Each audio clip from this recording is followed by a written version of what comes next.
Hi guys, it's Aubrey Jo and welcome back to my channel. So today's all about Valentine's Day, hence the pink.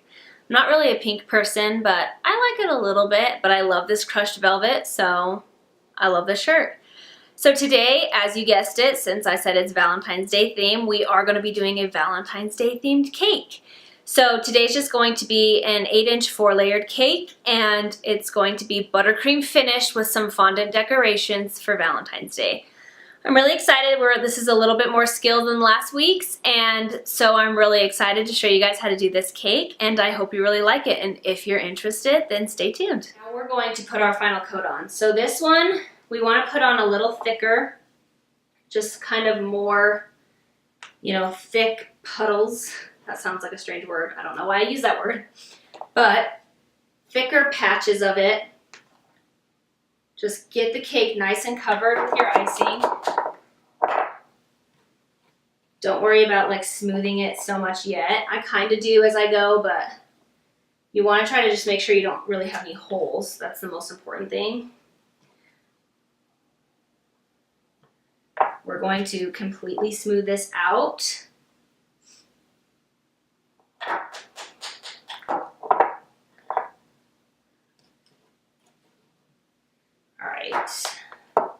Keep going. I know this isn't the most glamorous process to watch, but it's important, and especially, the days of fondant, will fondant ever go quote unquote out of style? Probably not, because it does deliver you a really smooth, pretty cake. I can't lie about that, but the days of fondant, fondant does not really reign supreme anymore necessarily.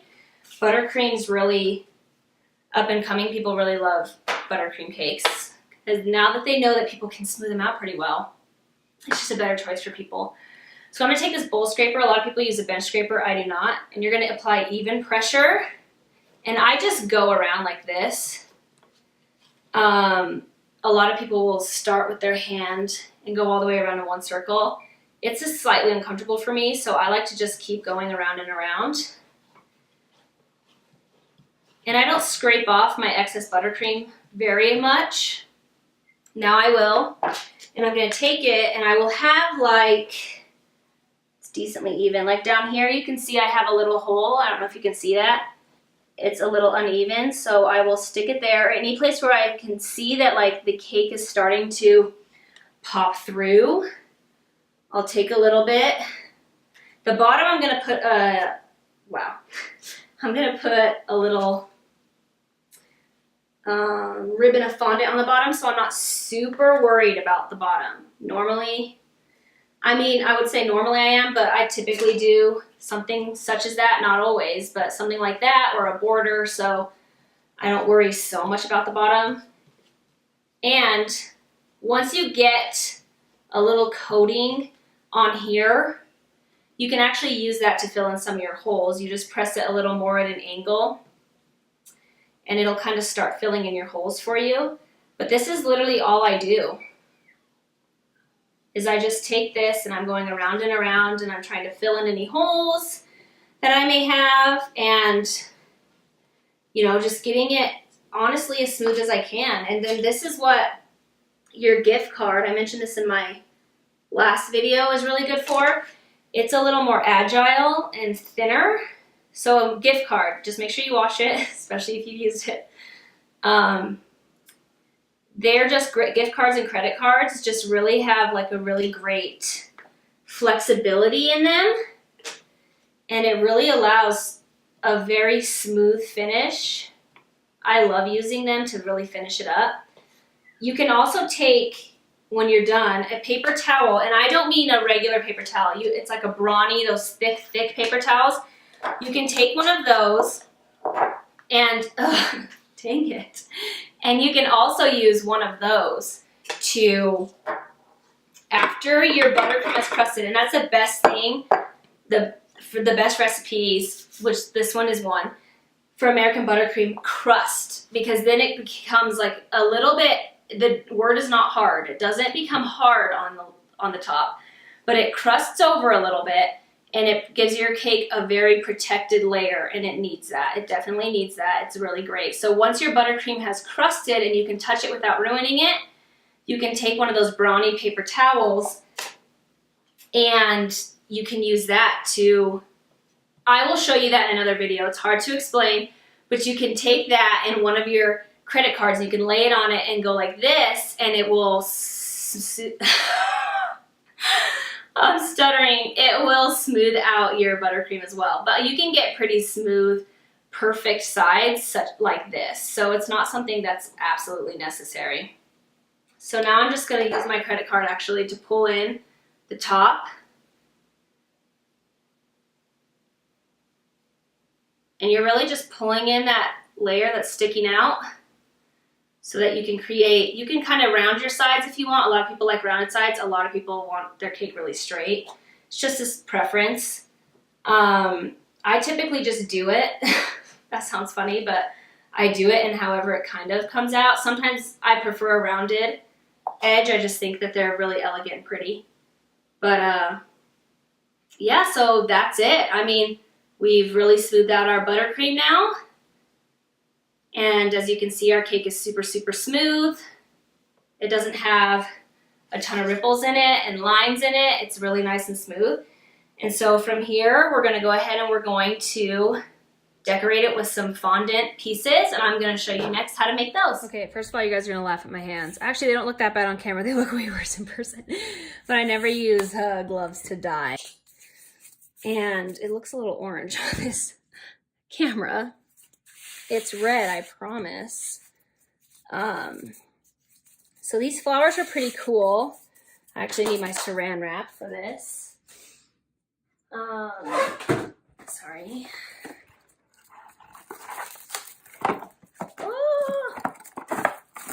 So I'm not gonna need a ton, but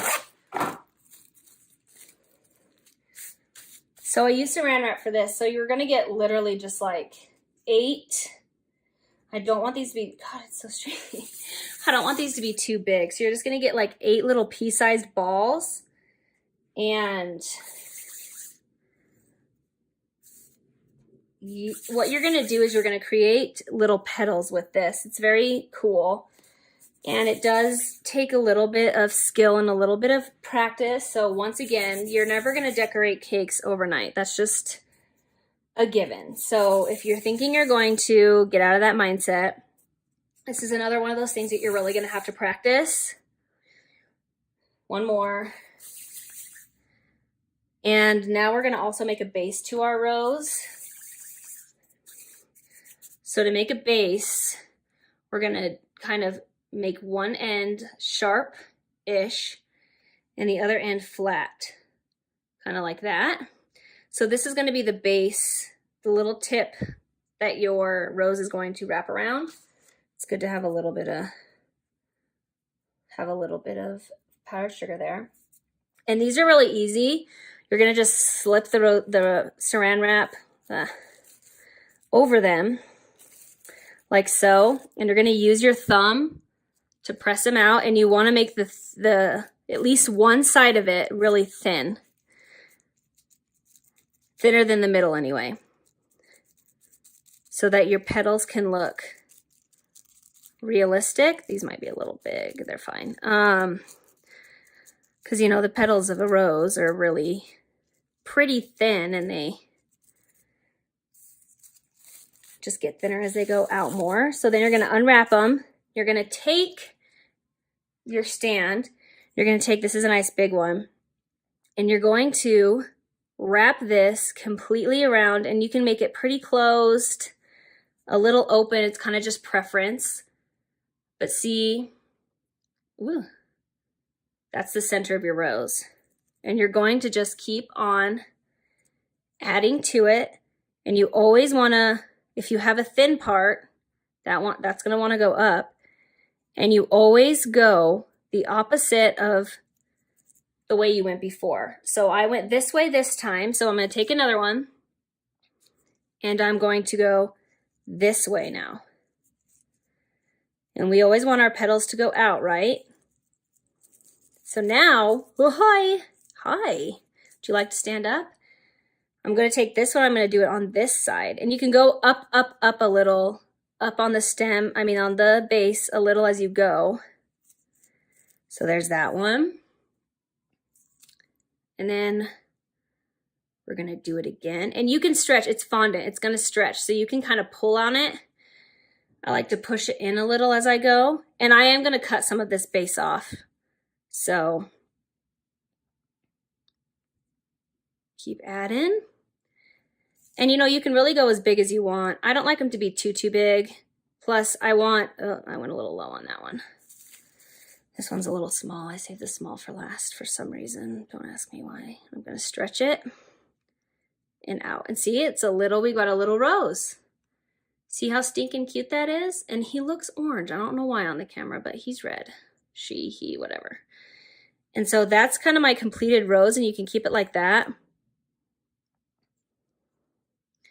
You can pinch the sides and kind of pull on it a little and, you know, make it, your bud in the middle can be open, it can be kind of closed. It's just really a preference, whatever you want. And then I'm going to cut off, all I can find was a butter knife because that's me. Actually, I'm going to use my scissors. And then you can cut off the bottom of it. You don't really have to, but I like to just because I don't want so much of that stem. And so there's your little rose. And then in order to attach it to the cake, you don't have to do this either. You can really just lay it on there, but I'm really all for like making sure it's on there nicely. You can put a little toothpick in there. So you've got your little rose. So that's how you make one. I'm going to show you how to make one more. I'm going to do one more on camera, and then the rest of them I'm just going to do off because it'll be boring to just keep watching. So there's that guy. And this one I will speed up a little bit for you.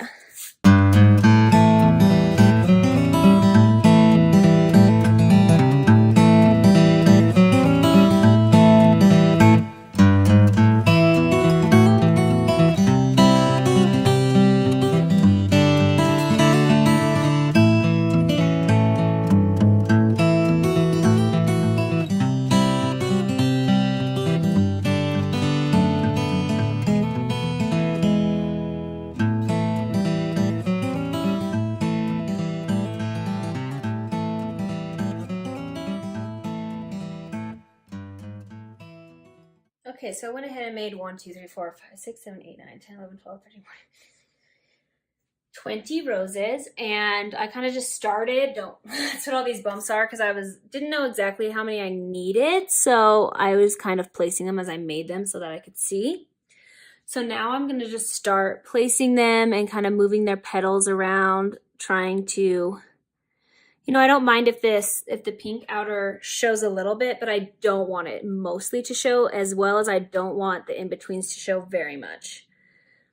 But same thing, if it does show a little bit, you know, the insides in between each flower, that's okay. I prefer it to be shown less than more, but, you know, nothing's perfect. I shouldn't say that. I'm a perfectionist, but sometimes these things, you know, you can't help if a little bit of this or that shows. So I'm going to just keep placing them.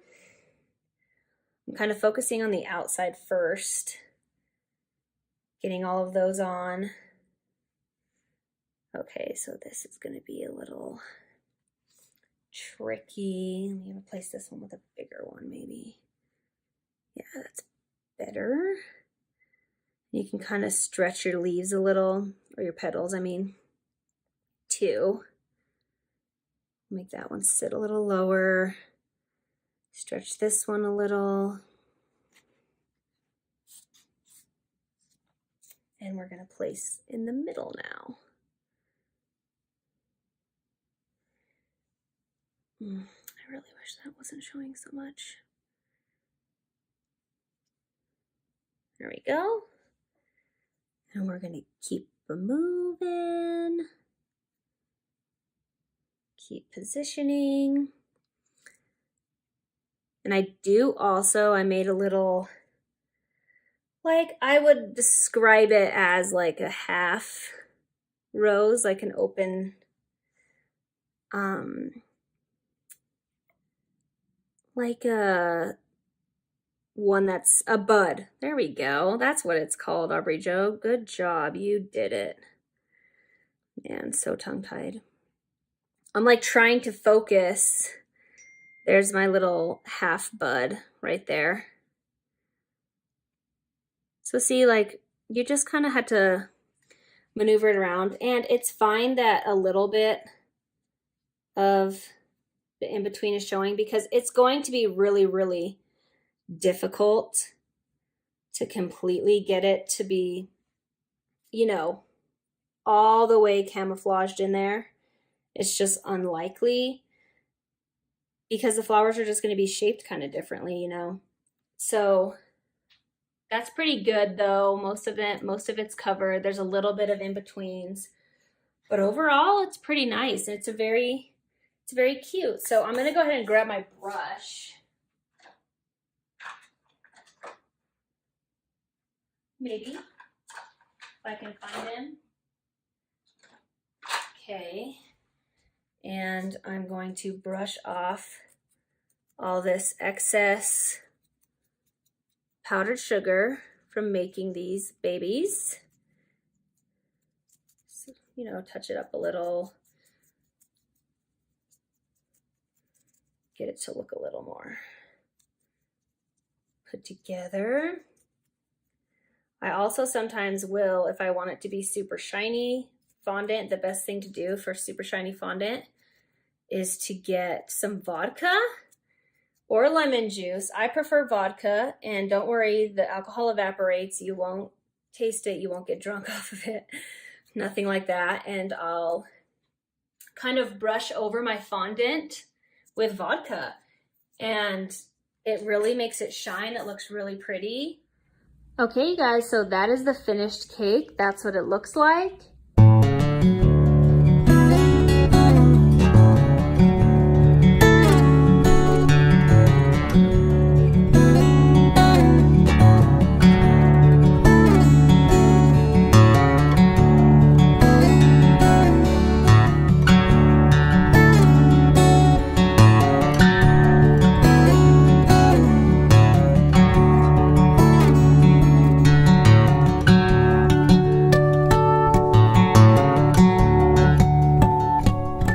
Okay guys, so that's gonna be it for this video. I hope you really liked it. I will be posting a video on how to get a completely smooth finish of buttercream, just a video focused on that. Because I know that when I do these videos, I kind of can hurry over that so that I can get to the decorating part. And so don't worry, I will be posting a video just solely on how to get my buttercream super smooth, and I'll zoom in on that so that you guys can see that. But that's it for me and this little cutie today. Thank you so much for watching, and I hope that some of you try this cake out and try to make some of these roses, and I really enjoyed filming this. Thanks, guys.